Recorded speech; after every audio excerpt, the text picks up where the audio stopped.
Mesdames, Mademoiselles et Messieurs, bienvenue sur le journal de ce jour. Son Excellence le Président de la Chambre des représentants, son mentor Salah Issa, a rencontré dans la ville de L'Koppa le doyen de la municipalité de L'Koppa, les superviseurs et directeurs des secteurs de services et des entreprises et un certain nombre de chefs et notables de la municipalité de L'Koppa afin de se familiariser avec les réalisations des secteurs de services, les difficultés, les obstacles auxquels ils sont confrontés et les exigences des citoyens de la municipalité.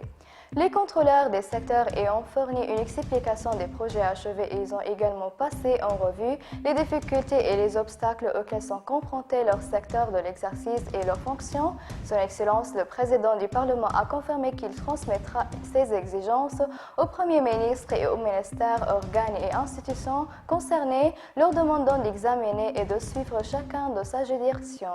Les chers et notables ont salué le rôle joué par Son Excellence, le Président de la Chambre des représentants, le conseiller Aguila Saleh, le maître de la municipalité et les chefs des secteurs des services, des entreprises et des organes, appréciant les efforts qu'ils déploient pour fournir les meilleurs services aux citoyens de la commune de la Coupole, selon la nécessité d'une coopération entre les secteurs de services, les autorités de sécurité et les citoyens de la commune pour le niveau de service de la commune augmente.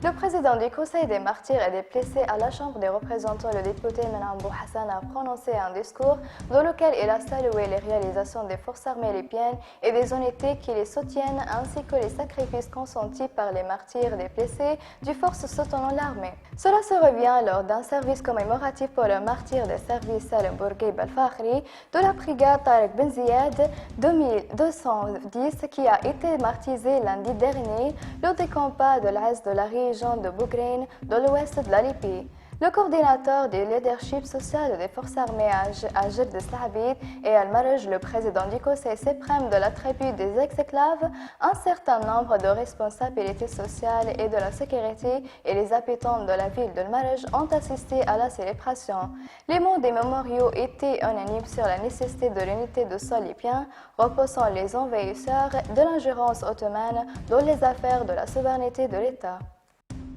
Le député Jaballah Shibani a déclaré que la Turquie accuse la France considérant qu'elle a contribué au chaos qui s'est produit au Libye depuis 2011 jusqu'à présent. Et Shibani, dans une déclaration à l'agence russe Sputnik, a ajouté « Mais cela ne donne pas de raison à la Turquie de fournir au gouvernement de réconciliation des extrémistes des drones et la prolongation de la guerre et du chaos au Libye et ignore qu'il y a un problème élu du peuple libyen qui a autorisé la direction militaire lutter contre le terrorisme. Selon la nécessité de ne pas mettre toutes les parties dans le même panier, une distinction doit être faite entre l'armée nationale et les autres partis terroristes. Le membre de la Chambre des représentants a accusé le président turc de ne pas être engagé sur la sortie de Berlin en envoyant des combattants et en violant le parcours sur les armes, exprimant sa conviction que la conférence de Berlin s'est terminée pour ceux qui soutiennent l'armée.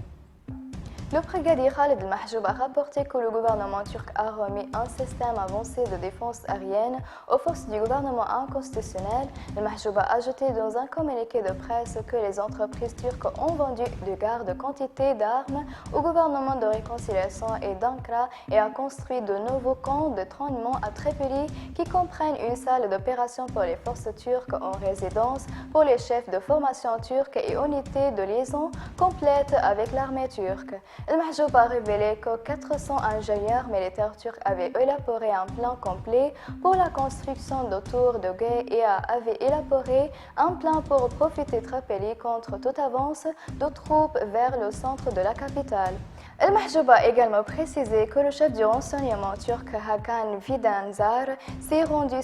secrètement à Tripoli ces derniers jours, tandis que les chefs militaires turcs s'étaient rendus à Tripoli il y a plusieurs jours pour survivre les transports d'armes lourdes et sous la prévision de l'état-major turc. Mesdames et messieurs, merci pour votre attention et au revoir.